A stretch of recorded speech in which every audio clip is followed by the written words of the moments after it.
नमस्कार दोस्तों, ये है राज कंप्यूटर बैतूल और हम लोग जनवरी वाले एग्जाम के लिए तैयारी कर रहे हैं और इसी क्रम में आज हमारे पास में है 20 नंबर का वीडियो। इसके पहले के जो वीडियो हम लोगों ने अपलोड करे हैं टोटल 19 वीडियो है और उसकी लिंक मिलेगी आपको आई बटन।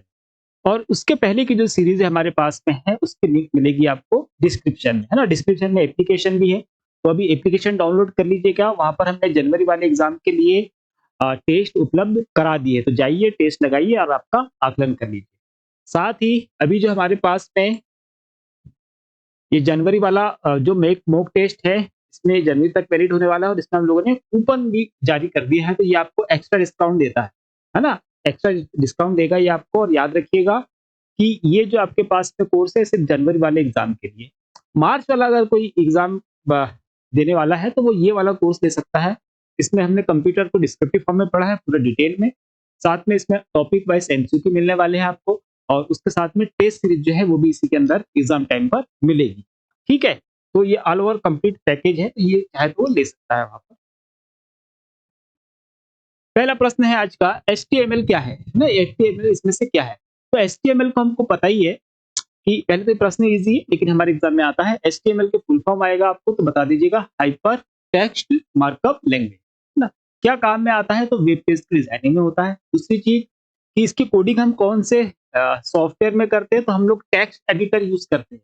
कौन सा टेक्स्ट एडिटर यूज करते हैं? तो हम लोग नोटपैड में हम लोग HTML की कोडिंग करते हैं और एक्सटेंशन लगाते हैं .sta, है ना, और सेव कर देते हैं। जब ओपन करते हैं उसको तो फिर वो हमारे वेब ब्राउजर में ओपन होती है। यहाँ पे बोल रहा है क्या है, हमको बोल रहा है मार्कअप लैंग्वेज है, प्रोग्रामिंग लैंग्वेज है, स्क्रिप्टिंग है या ऑब्जेक्ट ओरिएंटेड। ऑब्जेक्ट ओरिएंटेड हम लोग पढ़ते हैं C++ वगैरह। स्क्रिप्टिंग में हम जावा स्क्रिप्ट वगैरह पढ़ते हैं। प्रोग्रामिंग लैंग्वेज में तो हम सारी ही लैंग्वेज पढ़ते हैं, चाहे नई वाली हो या पुरानी वाली हो। ये क्या है हमारे पास में? तो ये हमारे पास में मार्कअप लैंग्वेज। ठीक है, तो इसको आप याद रखिएगा। अगला प्रश्न है, MS एक्सेल 2019 सूत्र का परिणाम क्या होगा? यहाँ पे अपने पास फॉर्मूला दिया हुआ है। ये दिया है, सेक्शन वैल्यू निकालनी है हमको, FSCT। तो ये इसके पहले भी हालांकि मैंने सॉल्व कराया है, पर हमारे एग्जाम में आता है। इसको कैसे सॉल्व करते हैं और इसका आंसर क्या आएगा हम उसको देख लेते हैं। देखिए यहाँ पे हमको फ्रैक्शन वैल्यू निकालनी है, 0 की है, 3 की है और 5 की है ना। जिन लोग का मैथ्स होगा उनके लिए तो बहुत ईजी हो गया। जिनको नहीं आता है तो देख लीजिए कि यहाँ पे पहले निकालना है हमको 0 की, है ना। तो हम क्या करेंगे, 0 इंटू 1। कुछ आएगा क्या? नहीं, है ना। मतलब यहाँ पे इसकी जो वैल्यू आएगी 0 की, है ना, 0 में कितनी भी संख्या गुना करे कुछ आता नहीं है, तो ये हमके पास 1। फिर हमारे पास में क्या है, 3 है ना। तो क्या करना है हमको, 1 इंटू 3 इंटू 1 इंटू 2 इंटू 3, इसको सॉल्व कर लेंगे। यहाँ पे 5 हमारे पास में है, इसको करेंगे हम लोग 1 इंटू 2 इंटू 3 इंटू 4 इंटू 5। बस इसका हमको लगा देना है और कुछ नहीं, है ना। ये तो 0 है ना। तो 0 का क्या आने वाला है हमारे पास में, 0 का 0 ही आएगा, यहाँ से हमको संख्या नहीं मिलने वाली। इसका क्या आएगा, 3 दूनी 6 और 1 7। ठीक है, अब इसका जब गुना करेंगे हम लोग तो 4 पंच 20, 20 या 60 और 60 दूनी 120। यहाँ कितना आएगा आपका 120। 120 में हम ये 7 क्या करना है, यहाँ पे क्या प्लस का साइन लगा हुआ है, इनको हम जोड़ेंगे तो कितना आ जाएगा 127। तो फ्रैक्शन वैल्यू जब भी निकालनी हो याद रखना, उनने मान लो आपसे बोली कि ये 4 की क्या होगी, है ना। तो क्या करना है, 1 इंटू 2 इंटू 3 इंटू 4। 10 की पूछेगा तो 10 तक के जाना है, ऐसे इसको सॉल्व करना है। तो एक्सेल में ऐसे ही निकल के आ जाता है, तो ये हमको पता। खालिस्तान एक छोटा सा पाठ या फाइल होता है जो वेब सर्वर और ब्राउजर के बीच अनुरोधों और पृष्ठों के साथ जाता है ना। ऐसा खालिस्तान कौन सा होता है जो एक छोटा सा पार्ट मतलब कि भाई आपकी फाइल है, नोटपैड की टेक्स्ट फाइल है हमारे पास, है ना। ये फाइल है जो वेब सर्वर तक और वेब ब्राउजर के बीच अनुरोधों और पृष्ठों के साथ जाता है। तो जब भी हम किसी नई वेबसाइट को ओपन करते हैं तो उस वेबसाइट को ओपन करने के लिए उसके साथ में सपोर्टिंग फाइलें होती है। ये क्या है, वही सपोर्टिंग फाइलें। इन फाइलों के बिना वो वेब पेज ओपन नहीं होगा, है ना। वो जो पृष्ठ होंगे वो ओपन नहीं होंगे। तो ये क्या उसके साथ ही आता है। जैसे हम किसी वेबसाइट पे लॉगिन करते हैं और वो साइट का एड्रेस डाला हमने, अब वो ओपन होने के लिए भी क्या लगेगी, ये फाइल हमको लगती है। जब वो हम उसके साथ में डाउनलोड होकर आएगी, हमारे कंप्यूटर में सेव हो जाएगी, तभी हम उसको एक्सेस कर सकते हैं, है ना। तो वो क्या कहलाती है, वो कहलाती है कुकीज। साथ ही एक बार आपके कंप्यूटर में कुकीज कॉपी हो गई है, अगली बार आप वो वेबसाइट ओपन करेंगे तो फिर कोई दिक्कत नहीं है, क्योंकि पहले से रिकॉर्ड उसके पास में है, आपका ओपन हो जाएगा। ठीक है, ब्लॉग, क्रॉकर और स्पाइडर, है ना। तो यहाँ पे हमारे पास में ब्लॉग ब्लॉग जो होता है वो तो हमको पता ही है, क्या करता है ब्लॉग, किसी टेक्सचुअल वीडियो या पिक्चर, है ना, मतलब इस फॉर्म में पर्सनल मतलब कि जो व्यक्तिगत विचार है उसको डिजिटल प्लेटफॉर्म पर रखना हमारे पास में ब्लॉग कहलाता है। और ये हमारे पास में हम कहाँ पढ़ते हैं, सिक्योरिटी वाली यूनिट में है, वायरस।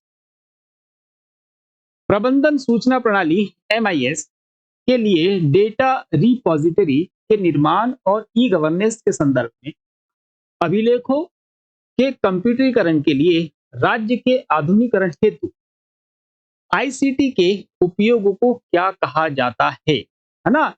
प्रबंधन एवं सूचना प्रणाली की बात कर रहा है, डेटा की रिपोजिटरी करना है, या कंप्यूटर जो डेटा होगा उसको क्या करना है, कंप्यूटरीकृत करना है, चाहे भूमि की जानकारी हो या गवर्नमेंट की सेवाएं हो, है ना, उसको क्या करना है, कंप्यूटरकृत रूप से एंट्रीज करानी है, कंप्यूटरकृत रूप में वहां पर समावेशित करनी है। तो यहाँ पर वो जो फीचर होगा वो कौन सा कहलाएगा, है ना। हमारे पास में ई कॉमर्स में हम लोग बिजनेस करते हैं, इंटरनेट के माध्यम से खरीदी बिक्री करते हैं। ई सर्विसेज ऐसी सेवाएं जो इंटरनेट के माध्यम से ही दे पा रहे हैं। जैसे इस समय हम जो सेवा दे रहे हैं ये कैसे आएगा, ई सर्विस, इंटरनेट के माध्यम से दे रहे हैं। हमारे पास एडमिनिस्ट्रेटर है, तो एडमिनिस्ट्रेटर क्या होगा, एडमिनिस्ट्रेटर हमेशा संबंधित होता है किससे, प्रबंधन में, है ना। तो मैनेजमेंट से संबंधित है एडमिनिस्ट्रेटर। तो यहाँ पर जो इसका राइट आंसर भी आएगा वो क्या आएगा हमारे पास में, ई एडमिनिस्ट्रेशन ही आएगा, है ना। ई डेमोक्रेसी, ये तो हमारे पास में गवर्नमेंट का हो गया एक्चुअल, है ना, तो इसको छोड़ दो, इसको याद। एडवांस इंक्रिप्शन स्टैंडर्ड, है ना, हम लोगों ने ये भी देखा है और हमने ये भी देखा था क्या, DES भी हम लोगों ने देखा है ना। ये क्या हमारे पास में एडवांस है, तो एडवांस इंक्रिप्शन स्टैंडर्ड है ना, एडवांस इंक्रिप्शन स्टैंडर्ड। और ये क्या है, डेटा इंक्रिप्शन स्टैंडर्ड है। क्या करते हैं, डेटा को इंक्रिप्ट करते हैं, ऐसे रूप में बदल देते हैं जिसको पढ़ा नहीं जा सकता है। तो ये बोल रहा है कि एडवांस इंक्रिप्शन में राउंड की संख्या खाली स्थान पर निर्भर करती है। तो यहाँ पे राउंड क्या होते हैं इसकी हम लोग बात करेंगे। ठीक है, डेटा को इनक्रिप्ट करना है मतलब कि ऐसे रूप में परिवर्तित करना है जिसको आसानी से पढ़ा नहीं जा सकता। तो वहां पर राउंड मतलब कि उसको उतने बार कवर अप किया जाता है ना, एक लेयर, दो लेयर, तीन लेयर, इस तरीके से अलग अलग लेयर उसके ऊपर हर बार चढ़ाई जाती है। तो डाटा उतना पेचीदा हो जाता है ना, जितना ज्यादा डाटा आपका पेचीदा होगा इंक्रिप्शन में उतना वो सिक्योर होगा, उसको पढ़ना उतना आसान नहीं होगा, उसको क्रैक करना आसान नहीं होगा, है ना। तो ये उससे संबंधित हो गए राउंड। अब ये किस पर निर्भर करेगा, ये हमको बोल रहा है कि की लंबाई पर, एल्गोरिथम पर, डेटा के प्रकार पर, या इंक्रिप्शन की अवधि पर। इससे कोई फर्क नहीं पड़ता है, इससे भी नहीं पड़ता है, इससे भी नहीं। फर्क पड़ेगा किससे, कि आपके पास जो डाटा है ना, ये आपके पास जो की है, डाटा जो की है वो कितनी लंबी है। भाई जितनी लंबी की होगी उतना ज्यादा उसमें क्या लगेंगे, राउंड लगेंगे। जैसे एक एग्जांपल देता हूं कि एडवांस की बात हो रही है, तो इसमें 128 बिट अगर होगा, 128 बिट अगर डाटा होगा तो इसमें कम से कम कितने लगेंगे, तो इसमें 10 राउंड लगने वाले, है ना। इसको 10 बार इनक्रिप्ट किया जाए, ठीक, ये याद रखना इसके लिए। और इसमें कितना होता है, तो हमारे पास में 64 बिट इसमें रहता है ना, DES। NTFS का पूर्ण रूप क्या है ना। NTFS हम लोग पढ़ते हैं, एक हम क्या पढ़ते हैं, एक हम पढ़ते हैं फाइल एलोकेशन टेबल, और एक हम पढ़ते हैं NTFS जिसका फुल फॉर्म हमको बताना है। पहले हम समझ ले क्या है। देखिए NTFS, या हम बात करें फैट, ये क्या है, तो ये हार्ड डिस्क में डाटा के प्रबंधन का एक फॉर्मेट। अलग अलग ऑपरेटिंग सिस्टम डेटा को प्रबंधन करने के लिए अलग अलग हमको क्या देते हैं, फॉर्म्स देते हैं। कोई TFT NEFT देगा, कोई फैट देगा, लाइनेक्स के अपने अलग है ना, एप्पल के अपने अलग है। तो ये जो हमारे पास में डेटा को प्रबंधन करने का है ना, ये हम इसको बोलते हैं फाइल प्रबंधन। जो तकनीकें होती है ये वो है ना। तो इसका क्या बोल दिया आपने, फाइल एलोकेशन टेबल। इसका क्या होगा, न्यू टेक्नोलॉजी फाइल सिस्टम। क्या आएगा, न्यू टेक्नोलॉजी फाइल सिस्टम। तो जितने भी नए वर्जन है उसमें ये आता है, तो new technology file system, new technology file system पहले वाला आंसर है इसका। और ये फैट याद रखना, ये XP में चलता था, 98 में चलता था, विंडोज 7 में भी हमने किया है। नए वर्जन जो है वो मैक्सिमम किसको सपोर्ट करते हैं, वो NTFS को ही सपोर्ट करते हैं। या खालिस्तान एक नेटवर्क सुरक्षा उपकरण है जो हार्डवेयर या सॉफ्टवेयर आधारित है, जो सभी आने वाले और बाहर जाने वाले ट्रैफिक की निगरानी करता है और सुरक्षा नियमों के एक निर्धारित सेट के आधार पर यह उस विशिष्ट ट्रैफिक को स्वीकार या अस्वीकार करता है, या तो आने देगा या नहीं आने देगा, है ना। कहाँ पे यूज हो रहा है, नेटवर्क सुरक्षा उपकरण, है ना। या तो हार्डवेयर हो सकता है या सॉफ्टवेयर, ये दोनों हो सकते हैं, उसको कोई फर्क नहीं पड़ता है ना। और सभी आने जाने वाले मतलब जो अंदर आ रहा है वो भी और जो बाहर जा रहा है उसके, है ना। तो पूरे ट्रैफिक की क्या करेगा, वो निगरानी करेगा और सुरक्षा नियमों के अकॉर्डिंग वो उसको अंदर आने के लिए परमिशन देगा या बाहर जाने की, है ना, देगा या नहीं देगा, ये उसके ऊपर है। तो क्या हमारे पास, पहले हमारे पास में डिजिटल सिग्नेचर, तो डिजिटल सिग्नेचर का यूज किया जाता है ऑथेंटिकेशन, है ना। वेब पर या डिजिटल फॉर्म में आपकी हस्ताक्षर अगर चाहिए तो क्या लगाते हो, वहाँ पे डिजिटल सिग्नेचर लगाते हैं। डिजिटल सिग्नेचर का हमारे एग्जाम में क्वेश्चन आता है। डिजिटल सिग्नेचर कैसा होता है, तो डिजिटल सिग्नेचर एक टेक्स्ट फाइल होती है, नॉर्मल नोटपैड की टेक्स्ट फाइल होती है। उसके अंदर किसी व्यक्ति या संस्थान की सारी पर्सनल और प्रोफेशनल जो जानकारी होती है वो उसके अंदर समाविष्ट है ना। और उस फाइल को वहां पर अटैच कर दिया जाता है और बोला जाता है कि हाँ आपका ऑथेंटिकेशन है। ज्यादातर इसका यूज कहाँ किया जाता है, तो इसका यूज किया जाता है इनकम टैक्स रिटर्न भरते हैं वहां पे करते हैं। और अभी बहुत सारे हमारे डॉक्यूमेंट्स भी होते हैं जिसपे डिजिटल सिग्नेचर होकर आता है ना। वहां पर आपने देखा होगा ऐसा राइट का निशान ग्रीन कलर का लगा रहता है। नोटराइजेशन ये नहीं होगा, वो जो सिल थप्पे वाला काम नहीं है ना। फिर क्या, एनसाई फॉर्मेट, है ना, फायरवॉल, है ना। तो हमारे प्रश्न का राइट आंसर क्या होगा, फायरवॉल। फायरवॉल जो है यही हमारे नेटवर्क में या तो हार्डवेयर हो सकता है या सॉफ्टवेयर हो सकता है। और ऑथेंटिकेशन की बात हो रही है ना। तो बिना ऑथेंटिकेशन के डाटा ना इन होगा ना आउट होगा, ना ही यूजर, है ना। अगर किसी यूजर को परमिशन भी नहीं है नेटवर्क में घुसने की तो उसको भी वो बाहर ही ब्लॉक कर देगा। तो फायरवॉल को याद,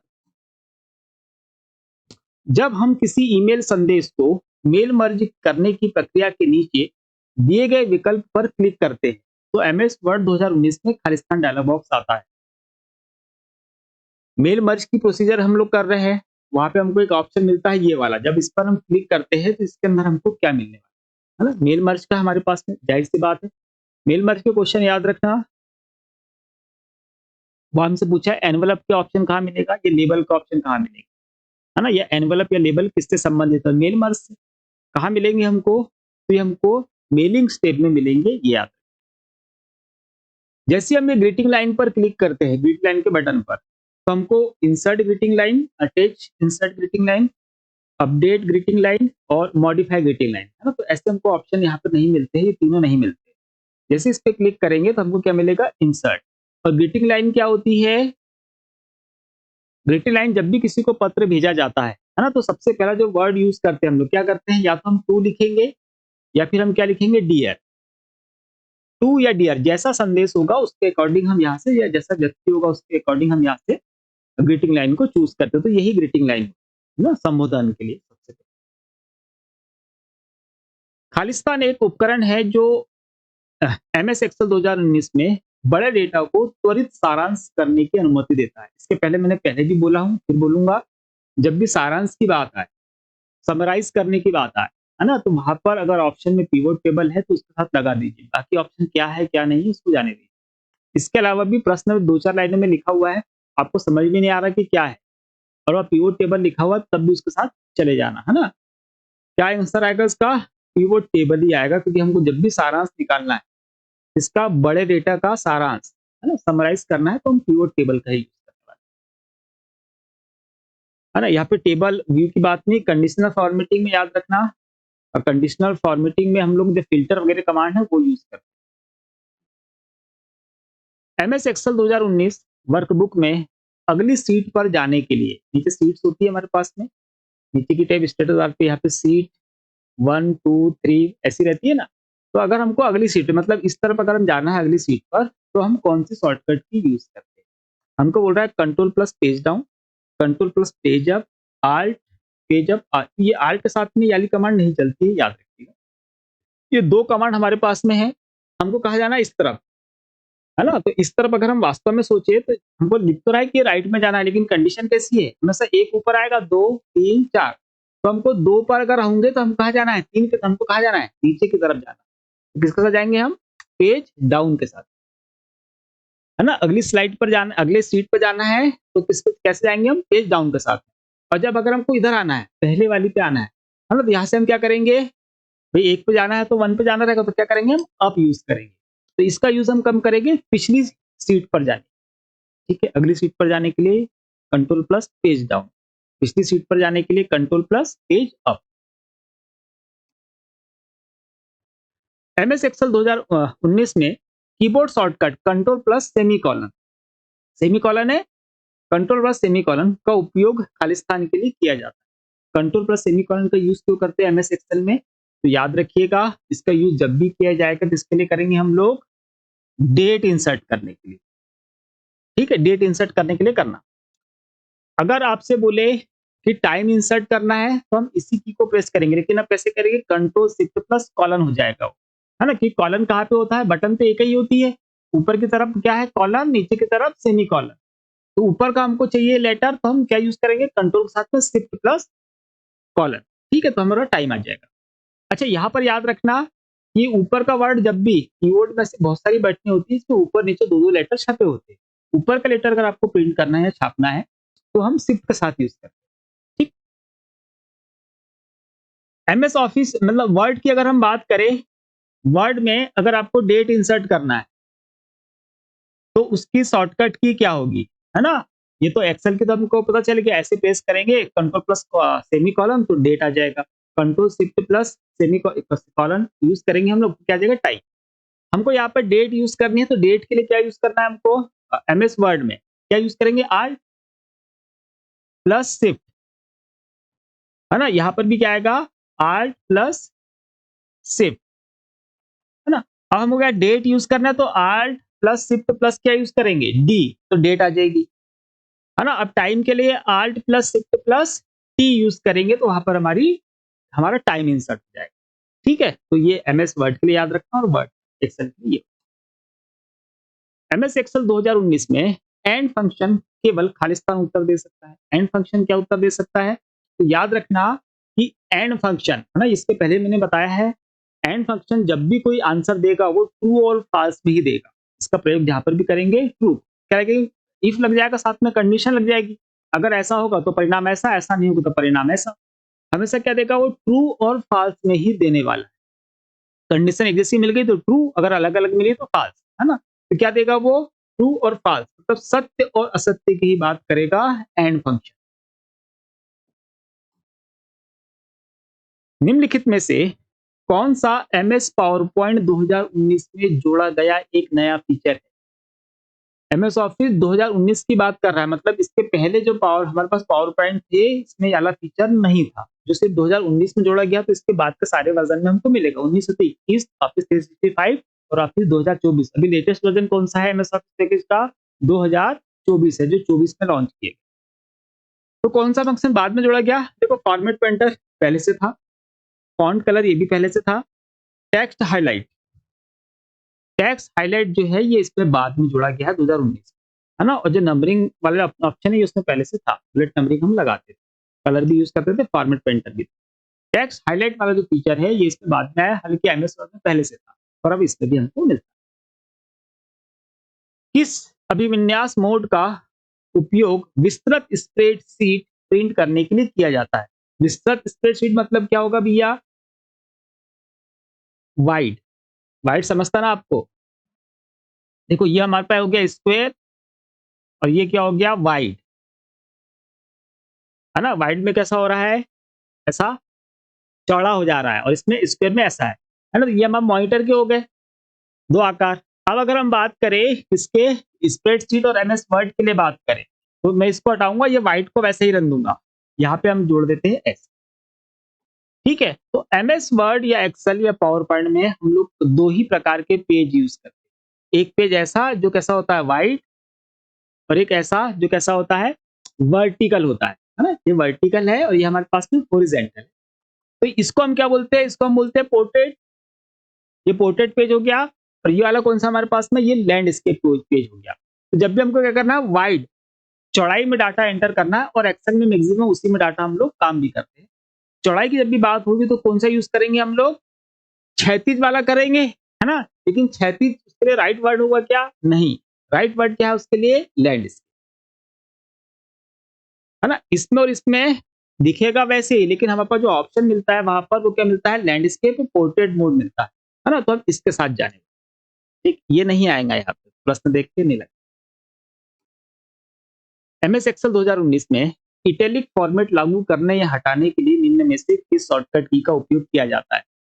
अब इटैलिक फॉर्म आपको जोड़ना है तो इटैलिक की तो आपको पता ही है कंट्रोल प्लस आई होती है, लेकिन हमारा प्रश्न में जो ऑप्शन रखे हैं इसमें कंट्रोल प्लस आई तो है ही नहीं। तो एमएस एक्सेल में हम किस तरीके से इटैलिक फॉर्म में चेंज कर सकते हैं? हम यहाँ पे सारी शॉर्टकट की देख लेते हैं। देखिए, सबसे पहले हमारे पास में कंट्रोल प्लस वन, ये किसकी दिया? ये है सेल फॉर्मेट। सेल फॉर्मेट की command control plus one press करेंगे तो डायलॉग बॉक्स हो जाएगा, उसमें सेल की फॉर्मेटिंग की सारी कमांड हमारे पास। इसके बाद हमारे पास में control plus two, control plus two से हम क्या कर सकते हैं? तो हम कर सकते हैं भैया बोल्ड, सेल के कंटेंट को क्या कर सकते हैं? बोल्ड कर सकते हैं। फिर हमारे पास है कंट्रोल प्लस थ्री, इससे क्या कर सकते हैं? तो इससे हम कर सकते हैं इटैलिक, जो हमारे प्रश्न का right answer. Control plus four से क्या कर सकते हैं? तो इससे हम क्या कर सकते हैं? अंडरलाइन कर सकते हैं। ठीक, तो याद रखना कंट्रोल प्लस वन हमारे पास किसकी है? सेल फॉर्मेट की है। कंट्रोल प्लस टू ये बोल्ड के लिए है। कंट्रोल प्लस थ्री इटैलिक के लिए है। कंट्रोल प्लस फोर अंडरलाइन के लिए, सिंगल अंडरलाइन, है ना? सेल के अंदर ही अंदर होगी, तो इसको याद। प्रश्न का राइट आंसर क्या हमारे पास में? इटैलिक, ये वाला। थर्ड,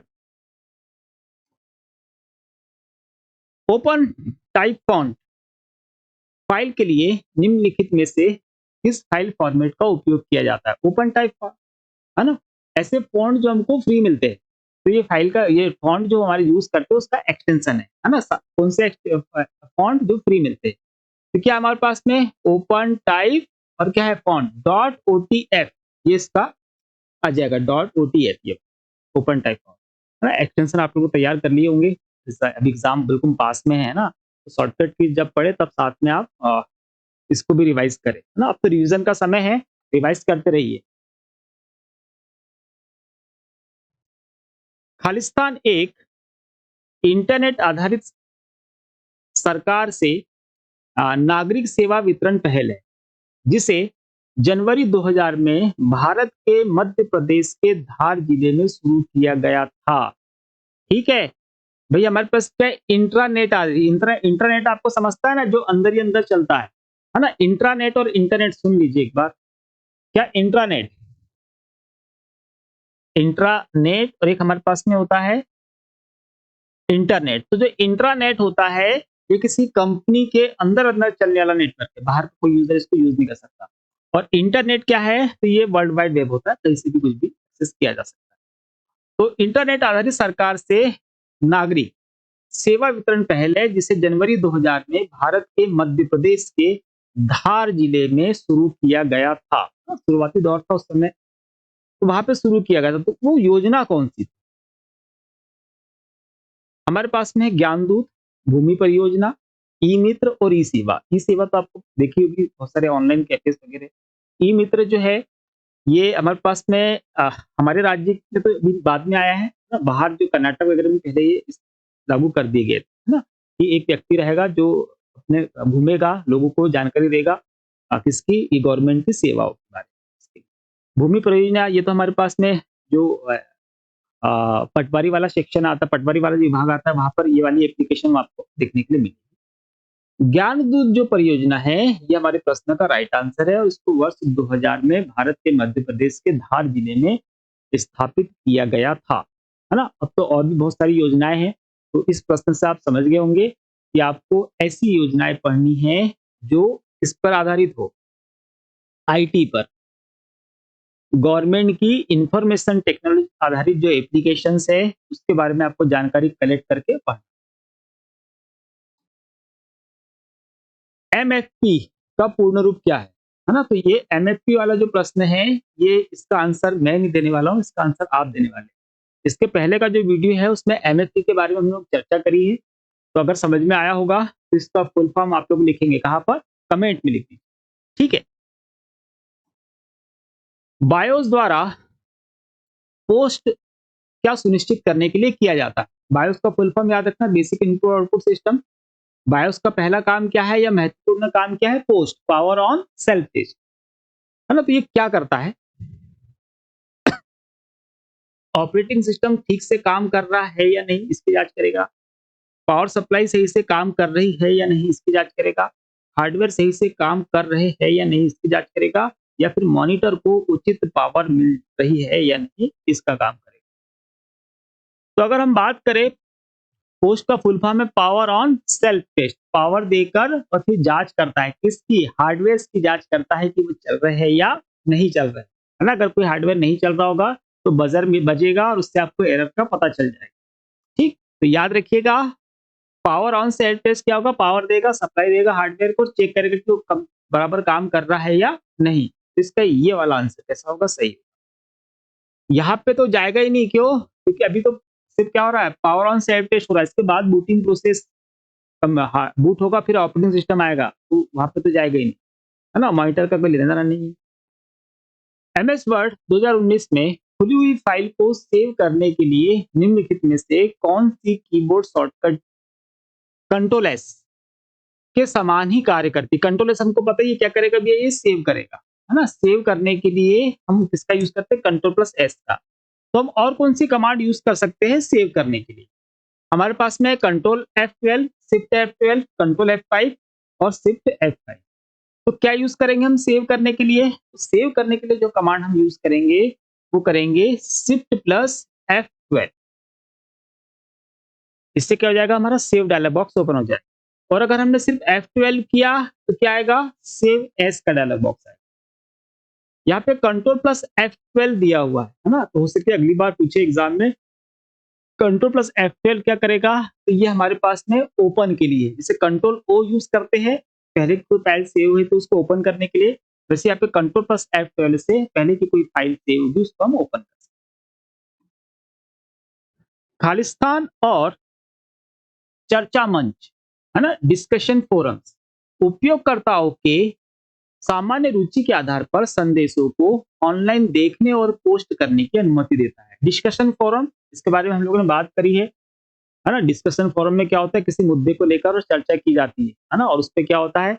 एक उस पे उसकी निगरानी के लिए भी एक व्यक्ति वहां पर होता है। क्या कहलाता है? हमको लगा news group, chatting, mailing list और ग्रुपिंग। ग्रुपिंग तो हमको सीधे दिख रहा नहीं है, मेलिंग लिस्ट भी नहीं होगी, चैटिंग दो लोगों के बीच में होती है। न्यूज ग्रुप जो है ये इसका राइट आंसर है। तो न्यूज ग्रुप ही वो चर्चा का मंच है, जो डिस्कशन फोरम है, जहाँ पे उपयोगकर्ता को सामान्य रुचि के आधार पर संदेशों को ऑनलाइन देखने और अपने विचार भी रखने के लिए सुविधा देता है। तो न्यूज ग्रुप को याद रखें। एनईएफटी का पूर्ण रूप क्या है? एनईएफटी कहाँ यूज करते हैं हम लोग? बैंक में फंड ट्रांसफर के लिए एनईएफटी का यूज करते हैं ना। तो एनईएफटी का फुल फॉर्म पर बताना है हमको, क्या आएगा इसका full form? National electronic fund transfer, है ना। यही है इसका फुल फॉर्म। क्या है? नेशनल इलेक्ट्रॉनिक फंड ट्रांसफर, ये इसका फुल फॉर्म है ना, पहले वाला है। फुल फॉर्म में हमेशा याद रखिए कि हम जब भी फुल फॉर्म पढ़े तो डायरेक्ट ही पढ़ना चाहिए, इसके साथ में अलग अलग करके हम निकाल नहीं सकते ना, है ना। डायरेक्ट वही का भी पढ़ेंगे। तो एनईएफटी याद रखना, नेशनल इलेक्ट्रॉनिक फंड ट्रांसफर होता है, इसको याद नहीं हो तो इसको लिख लिख के याद करना, है ना। प्रारंभिक उपयोग के लिए hard disk drive, floppy disk या फ्लैश ड्राइव जैसे डेटा स्टोरेज मीडिया की कॉन्फ़िगरेशन प्रक्रिया को क्या कहा? जब भी हम हार्ड डिस्क खरीदते हैं या फ्लॉपी खरीदते हैं या फ्लैश ड्राइव, पेन ड्राइव भी अगर हम खरीदते हैं, तो उपयोग करने से पहले उसको सबसे पहले क्या करना चाहिए? फॉर्मेट कर लेना चाहिए। फॉर्मेट करने पे क्या होगा? उसमें नए ट्रैक और सेक्टर बनते हैं, और नए ट्रैक और सेक्टर पर ही हम लोग डाटा सेव करते हैं। एकदम लेकर आए उस पर डाटा सेव नहीं करना चाहिए, क्योंकि अगर ऐसा किया गया है तो वो कार्ड, पेन ड्राइव, फ्लॉपी या हमारे पास में हार्ड डिस्क की जल्दी खराब होने के चांसेस ज्यादा होते हैं, साथ में डाटा भी जाएगा आपका। तो क्या करना है? उसको कॉन्फ़िगर करना है अपने अकॉर्डिंग से, लेकर आइए, सबसे पहले उसको फॉर्मेट करिए, उसमें नए ट्रैक और सेक्टर बन गए, अब आप उसका उपयोग कर सकते हैं। तो क्या करेंगे? उसको हम डिस्क को फॉर्मेटिंग करेंगे, है ना। डिस्क को फॉर्मेटिंग करने पे होता क्या है? उसमें नए ट्रैक और सेक्टर बनते हैं, नए ट्रैक बनेंगे और नए सेक्टर बनेंगे, है ना? ये आता है। एमएस वर्ड 2019 डॉक्यूमेंट में पैराग्राफ को इंडेंट करने के लिए निम्न में से कीबोर्ड शॉर्टकट की इंडेंट के बारे में हम लोग ने बात करी हुई है, पैराग्राफ में मिलता है ऑप्शन, है ना। तो पेज की बॉर्डर जहां हमारा कर्सर रहता है, इसके बीच की दूरी, पेज की बॉर्डर और हमारा कर्सर जहां से लिखना टाइप करता है, ये बीच में जो गैप होता है, ये क्या कहलाता है, आपका इंडेंट कहलाता है। तो इसी को कम और ज्यादा करके और हम लोग लिखते हैं। तो इंडेंट के लिए शॉर्टकट की कौन सी हमारे पास में है, कंट्रोल आई, कंट्रोल एम और आल्ट टी। तो क्या आएगी हमारे पास में, कंट्रोल एम आई। हैंगिंग इंडेंट के लिए हम लोग क्या टैब यूज कर लेते हैं, कंट्रोल टी भी लगा लेते हैं, वो भी याद रखें, है ना। कंट्रोल एम क्या है हमारे पास में, इंडेंट की शॉर्टकट की है, याद इंक्रीज। इंटरनेट पर फाइलों को स्थानांतरित करने के लिए उपयोग किए जाने वाले सॉफ्टवेयर सॉल्यूशन के रूप में किस सर्वर का उपयोग किया जाता है ना। इंटरनेट पर है और फाइल को हमको क्या है, स्थानांतरित मतलब भेजना है कहीं दूसरी तरफ। तो हम वाले सॉफ्टवेयर सॉल्यूशन के रूप में किस सर्वर का उपयोग करेंगे, मतलब फाइल भेजने वाले सॉफ्टवेयर के रूप में हम किसका उपयोग करने वाले हैं। हमको बोल रहा है एफटीपी, डीएचसीपी, एसएसएल और एलपीडी। तो हम लोग जो यूज करने वाले हैं, जाहिर सी बात है उनको फाइल भेजना है इंटरनेट के माध्यम से, तो हम एफटीपी क्या यूज करने वाले हैं, सॉफ्टवेयर। एफटीपी के सॉफ्टवेयर आते हैं, है ना, डायरेक्ट लिंक होते हैं, बहुत बड़ी फाइल होगी तो दोनों जगह सॉफ्टवेयर इंस्टॉल करके फिर उससे भेजाएंगे तो बड़ी से बड़ी फाइल बड़ी तेजी से चली जाती है। साथ ही एफटीपी क्या है हमारे पास में, फाइल ट्रांसफर प्रोटोकॉल भी, उसको भी आप याद रखिएगा, ठीक है। चलिए, तो ये हो गया हमारे आज के क्वेश्चन, है ना। कल फिर क्वेश्चन लेके आएंगे, थोड़े से अलग हट के क्वेश्चन लाने की कोशिश कर रहे हैं, है ना, ताकि एग्जाम के जो क्राइटेरिया है उसको मैच करते हुए पढ़ सके। यहाँ पर इसके बारे में हमने बात कर ली है, टेस्ट देना चाहे या कूपन कोड डालिएगा, डिस्काउंट मिल जाएगा, और या मार्च के एग्जाम के लिए आपके पास में है ना। यहाँ पे टोटल हमारे पास 20 वीडियो हो गए हैं, है ना। तो अब नई वीडियो के साथ में हम कल फिर मिलते हैं, तब तक के लिए जय।